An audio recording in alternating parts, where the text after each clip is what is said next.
اتنے میں ناشتہ لگایا گیا، دونوں نے ناشتہ کیا، دونوں نے کھانا کھایا۔ کھانا کھانے کے بعد دو شخص مسجد کی طرف گئے، نماز پڑھی اور آ گئے۔ پھر رات کے وقت سو جاتا ہے، آرام کے ساتھ سو جاتا ہے۔ ابو درداء کو نماز کا خیال رہتا ہے، نماز کی فکر رہتی ہے، اور ابو درداء عشاء کے فوراً بعد تہجد کی نماز کے لیے بستر سے کھڑے ہو جاتے ہیں۔ سلمان فارسی رضی اللہ تعالیٰ عنہ کہتے ہیں، آئے ابو درداء، یہ تہجد کی نماز کا وقت نہیں ہے، تم اس وقت تہجد کی نماز نہیں پڑھ سکتے ہو۔ اللہ کے رسول صلی اللہ علیہ وسلم تہجد کی نماز کا وقت بتایا کہ رات کے تہائی حصے گزر جانے کے بعد، یعنی فجر کے نماز سے 2-4 گھنٹہ 2-3 گھنٹہ پہلے یا پھر کچھ دیر پہلے بھی پڑھ سکتے ہو، یہ تہجد کا وقت نہیں ہے۔ ابو درداء سو جاتے ہیں۔ پھر تھوڑی دیر ہی بعد ابو درداء جاگ جاتے ہیں، نماز کی فکر رہتی ہے، رات کے 12 بجے میں جاگ جاتے ہیں۔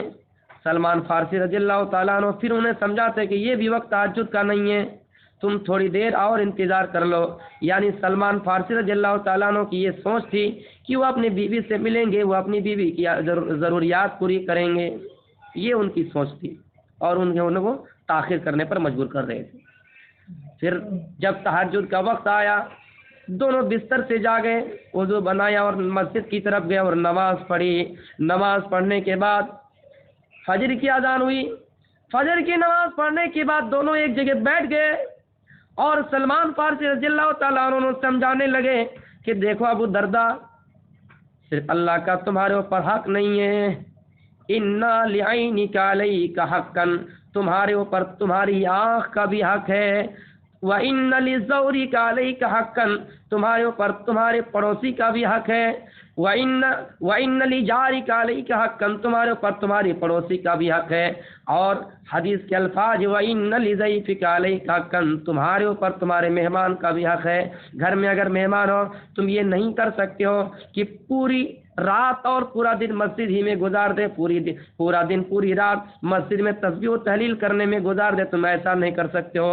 گھر میں مہمان آیا ہے، تمہیں اس مہمان کی دیکھ ریکھ بھی کرنی ہے۔ آئے ابو درداء، اگر تم رات کے وقت سوتے نہیں ہو، یہ بھی تم اپنی آنکھ کے خلاف کر رہے ہو، اور تم زبردستی کر رہے ہو، آنکھ کو تکلیف دے رہے ہو، تمہارے اوپر تمہاری آنکھ کا بھی حق ہے۔ وَإِنَّ لِبَدَنِكَ عَلَيْكَ حَقًّا، تمہارے اوپر تمہارے جسم کا بھی حق ہے۔ اور حدیث کے دوسرے الفاظ وَإِنَّ لِجَسَدِكَ عَلَيْكَ حَقًّا، تمہارے اوپر تمہارے جسم کا بھی حق ہے۔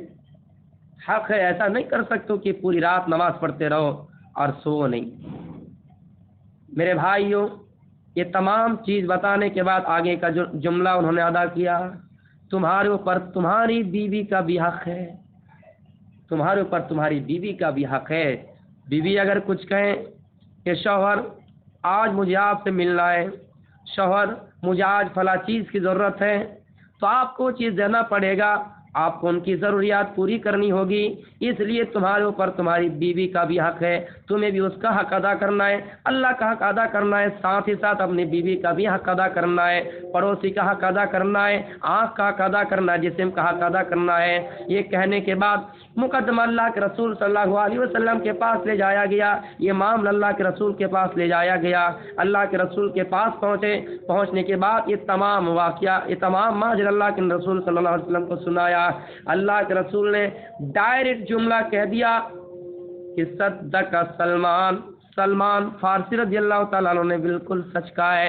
اے ابو درداء، جس طرح اللہ کا تمہارے اوپر حق ہے، اسی طرح تمہاری بیوی کا بھی تم پر حق ہے، تمہاری آنکھ کا بھی تمہارے اوپر حق ہے، تمہارے جسم کا بھی تمہارے اوپر حق ہے، تمہارے بدن کا بھی تمہارے اوپر حق ہے، تمہارے پڑوسی کا بھی تمہارے اوپر حق ہے۔ اگر معاملہ یہاں تک آ جائے، تمہیں اپنے باپ کی خدمت کرنے کی ضرورت پڑ جائے، ماں کی ضرورت پڑ جائے، تو جہاد سے بڑھ کر یہ کہ تم اپنی ماں کی خدمت کرو، اپنے باپ کی کرو، جہاد کے میدان کے لیے جانے کے لیے تیار ہے، تم اس جگہ پہ اگر تمہاری ماں کمزور ہے تو ضعیف ہے، تو تمہیں اپنی ماں کی خدمت کرنی ہے، نہ کہ جہاد کرنے جانا ہے، نہ کہ حج کرنے جانا ہے۔ تمام چیزیں جو اسلام نے گائیڈ متعین کر رکھا ہے، تمہیں اسی چیز کے اوپر عمل کرنا ہوگا، ان تمام چیزوں کو دیکھ کر تمہیں عبادت کرنا ہوگا۔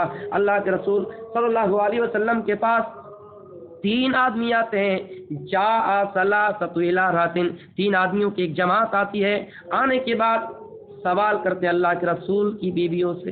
کیا سوال کرتے ہیں کہ اللہ کے رسول دن میں کیسے نماز پڑھتا ہے, رات میں کیسے پڑھتا ہے, کتنی نمازیں پڑھتا ہے, کتنا روزہ رکھتا ہے, کیا کرتا ہے. یہ تمام سوالات کرنے کے بعد جب انہیں خبر دی گئی تو انہوں نے کہا کانہم یقال تقالون, بالکل کم محسوس ہوا کہ اللہ کے نبی اتنے ہی عمل کرتے ہیں. من این نحن, من این نحن, ہم کہاں اور اللہ کے رسول کہاں. لیکن ہم یہ بات کہتے ہیں کہ ایک نے کہا کہ میں زندگی بھر روزہ رکھوں گا, دوسرے نے کہا میں زندگی بھر نماز پڑھتا رہوں گا, اور تیسرے نے کہا میں زندگی بھر عبادت کرتا رہوں گا, کبھی شادی نہیں کروں گا, اور جب شادی کر لوں گا عبادت میں کمیاں آ جائیں گی, عبادت نہیں کر پاؤں گا. میرے بھائیوں, یہ تمام چیزیں ہو جانے کے بعد جب اللہ کے رسول صلی اللہ علیہ وسلم ان کے پاس آئے, یہ ماجرا سنایا گیا, تو آپ نے فرمایا اے فلاں شخص, آپ نے یہ بات کہی. انہوں نے سب نے تسلیم کر لیا کہ ہاں ہم نے یہ بات کہی. اس کے بعد اللہ کے رسول نے خود ہی اس جگہ پہ بیان کر دیا, دیکھو ہم اللہ کے رسول ہیں, تم جانتی ہو.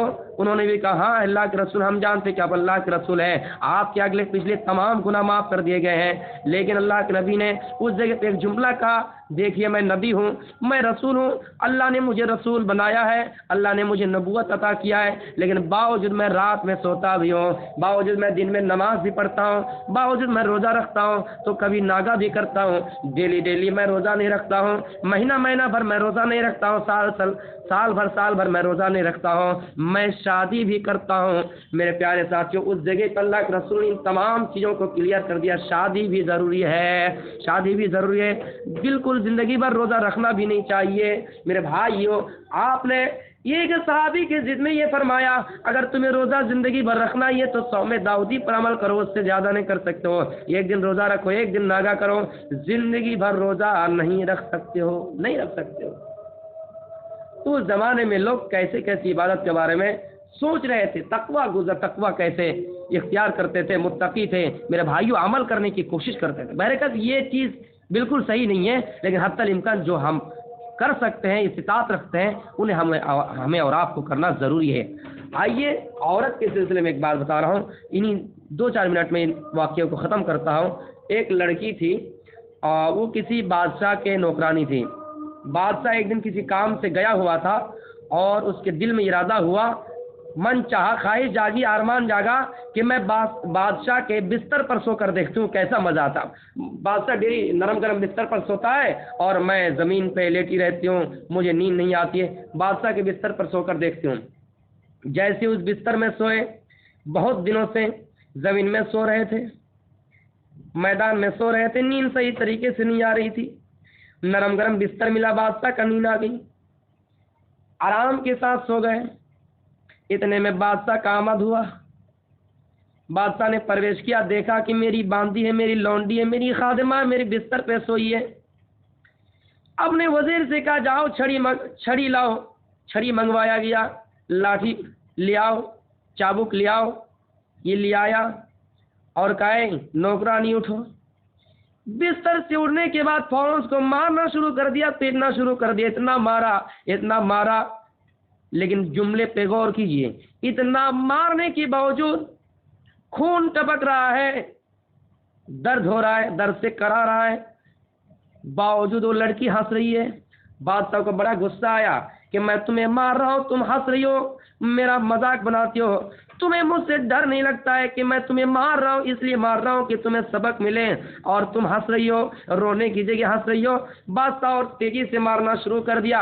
جتنی تیزی کے ساتھ مار رہا تھا وہ لڑکی تیزی کے ساتھ ہنس رہے تھے. میرے بھائیوں, بادشاہ نے آخرکار مارنا چھوڑ دیا. اس عورت نے آخر میں جواب دے دیا, اے بادشاہ, میں اس لیے ہنس رہی ہوں, رونے کی جگہ میں اس لیے ہنس رہی ہوں, مجھے اللہ کا خوف یاد آ گیا, مجھے اللہ کا ڈر یاد آ گیا. میں زندگی بھر اسی زمین میں بیٹھے بیٹھے آرام کرتی ہوں, اسی زمین پہ بیٹھے بیٹھے سو لیتی ہوں. اپنی زندگی اسی زمین میں بیٹھے میں پھٹی چادروں میں سو کر اپنی زندگی گزار دیا. کبھی نرم گرم بستر مجھے میسر نہیں ہوا, لیکن میں اللہ کی عبادت کرتی رہی, میں اللہ سے ڈرتی رہی, میں روزہ رکھتی رہی, میں نماز پڑھتی رہی.